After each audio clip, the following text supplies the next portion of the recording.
Hello guys. So, ang topic natin ngayon is about Excel.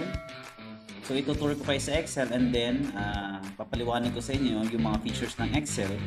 And then magkakaroon tayo ng basic activity dun sa ating basic computation ng ating sa Excel if na alam na natin yung mga basic parts. So, first is basic part muna dapat ang maunawaan natin bago tayo dumiretso sa mga malalim pa na information ng Excel. Kahit anong Excel guys, kahit 2010, 2013, 2016, 2019, 365 is okay sila lahat. Pwedeng gamitin. Okay, so let's start guys. Open natin yung Excel. 2013 ang gamit ko ngayon. And then, blank workbook. Okay? So, alam naman natin mga parts guys. Meron tayong ano dyan, with access toolbar. Ito.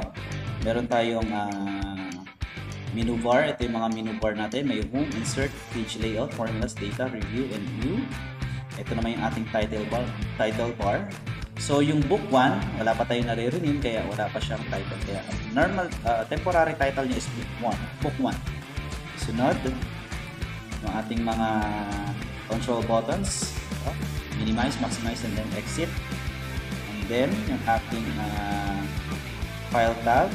Yung file tab natin, dyan marami tayo. Pag nag-click tayo dyan, may info, new, open, save, save as, print, share, export, close, accounts, and options. Okay, then yun. And then, meron pa tayo dito na ito yung mga dialog box, Lancer. Ganyan. May mga dialog box Lancer tayo para sa ating mga tawag dito, menu bar, para sa mga menu bar natin yan. Okay, so meron tayo ditong slide bar o scroll bar. Meron tayong zoom control, minus and negative.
E6 minus sign and then E6 and then enter.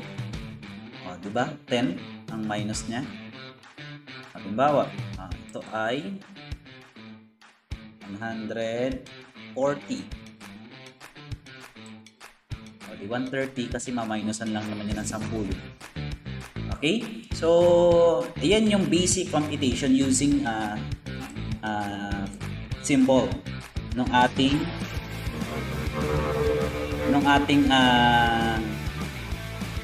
Excel. Okay? So, ganun lang kasimple pag mag-aano tayo ng computation. Okay na? So, let's move. Halimbawa, ito na yung activity natin. Gagawa naman tayo ng, halimbawa ito. Paperclip. Ito yung addition. Meron tayong activity. Subtraction. Multiplication. Division. Gagawa tayo ng ganito. Halimbawa. So, school supplies, guys. Diba ito yung first na ginawa ko? Gumawa muna ako ng borderline. Ayan. Nag-bold ako. Ganyan. Pwede nyo rin baguhin yan kung marunong kayo. Yung first activity na ginawa natin, yung first example ng introduction na ito. So, ito yung activity. Gumawa ko ng ganito. Pwede nyo rin yung gawin yan, guys. Or else, pwede kayong umano ng activity. Okay? So, let's start. Ayan. School supplies. Halimbawa, yung paper clips. Magkano ng paper clips? Example lang. Halimbawa, 10 ang isa. Kasi kung isa siya, kung paper clips, ang quantity nito isa lang, ayun na. Kailangan meron siyang complete details, may quantity. Ito, example lang naman. Halimbawa, paper clips, isang box na lang pala. Sige, isang box na lang ay 100. Yung A4 paper natin ay 170. Yan. Wala siyang whiteboard natin, isang box ay siguro sabihin natin 200. Siguro 300. Example lang ito guys kasi kung ito'y detail by detail. Paper clips, ilang quantity. Tapos yung total price niya is ganito. Tapos meron pa siyang quantity kung ilan yung piraso. Tapos saka pa lang siya So depende na yun sa computation nyo. Ito yung example lang. Pag pinagsama nyo naman yan guys, pwede yan. So hinati-hati lang natin yung activity. Okay? Okay. So diretso na tayo sa A4. A4, kung letter ba siya or legal, kung long or long paper or short paper. Wala siyang full details. Pero example lang naman. Whiteboard, ilang whiteboard yan. Ang gagawin natin to guys, ito yung total natin. I-equal sign lang natin yan. Ayan. Equal sign. Click natin to si 100. Plus sign. Ito. Click natin si 11.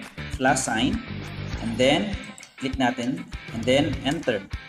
Lalabas yung total dito. May formula na siya, guys. So, halimbawa, kung tumaas siya ng 200, ma-add siya 670. Yung paper tumaas na rin ng 200, ma-add siya, guys, 700. Okay? So, basta't magpalit-palit ito, automatic na to, guys. Makagawa lang kayo ng simpleng additional formula. Yun na. Automatic na yun, guys. Hindi na kayo maghihirap. Kung additional siya.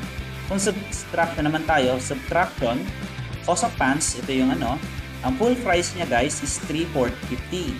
May discount siya guys ng 50 pesos. Gagawin natin dyan. So, ito ay minus.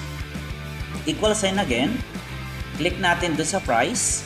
Si G10. Siya si G10. Minus sign. Click natin sa discount. Doon sa G11. And then enter. So, 295 na lang yung ating sale price. Kasi nga, pag bumili ka ng isang pants, meron siyang discount na 50%. Okay, or 50 pesos. Okay?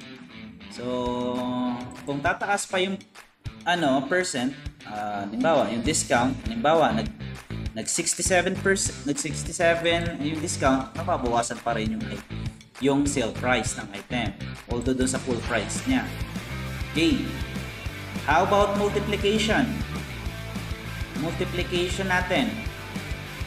Okay, yung quantity ng shirt. Ilang shirt ang bibilhin? Halimbawa, 10 tao yung bibigyan. Okay. Tapos price each niya guys, 10 t-shirt yon. Ang price each ng isang t-shirt, halimbawa, ordinary lang, 150. Eh sa 150 sa 10 t-shirt, ilan? Yan, i-multiply natin. Equal sign, ilagay natin sa quantity of shirt, and then asterisk or, ayan, asterisk natin. And then, ilagay natin doon sa price each, si K10 and then si K11. K10 out. Okay, enter. So, bali 1.5 yung lahat. Sa quantity ng shirts, sa dami ng shirts, sa 10 pieces ng shirts, ang full price niya is 150 each. Eh, ang total cost niya guys is 1.5. Okay. So, yun. Ganun kasimple. Halimbawa naman, kung nadagdagan naman yung shirts nyo, may nagpadagdag, 20, 3,000. Automatic na computed na siya. Okay? So, guys, dito naman sa division, yan, sub-beneficiary. Price money niya, ang ibinigay sa kanila halimbawa guys ng local government unit ay nasa 50,000. Okay, na-compute na pala sila dito. O 50,000. Eh 10% yung maghahati na doon sa loob ng lugar na yon, sa barangay. So click natin ulit yung equal sign, click natin si price money, and then click natin yung division sign. Ayan. Di-divide natin sa 10. Click natin ito. Si person or si O11. Enter natin guys. So makakatanggap sila ng 5,000 each. Naintindihan? 5,000 each yon. Kung sila naman ay 20 maghahati person, magkakaroon na lang sila ng tag 225. Okay? So, I hope guys na naintindihan nyo itong simple activity na to. At yung basic part niya guys ay mahalaga talaga matutunan. At talagang para magkaroon kayo ng idea. Kasi pag hindi kayo mag-step ng hindi nyo masasaulo yung mga functions niya, hindi nyo masasaulo yung mga parts niya, mahirap umaksyon sa Excel. So sana meron kayong natutunang idea.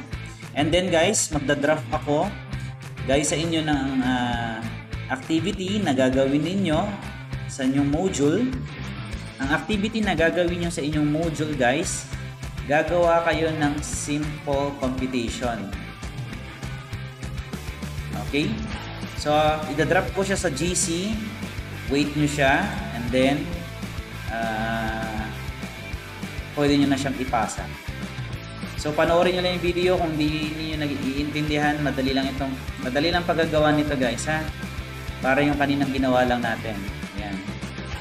Yung kaninang ginawa lang natin dito. Ito lang yon. Okay? So kayo na rin na mag-layout, kayo na rin na mag-design kung anong gusto niyo. Ito simple lang. Okay? And then pag ipiprint natin siya guys, i-highlight nyo siya kung hanggang saan lang. After nyan, page layout tayo guys. Set print area. Pag sinabi kasing set or print area, kahit mag-print ka, ito lang yung masasakop. Okay, pansinin nyo, mayroon siyang line. Control P natin, putol yan. Kasi nga, naka ano tayo guys? Naka-portrait. So, sa orientation, magla-landscape tayo. Ayan. So, nandun na.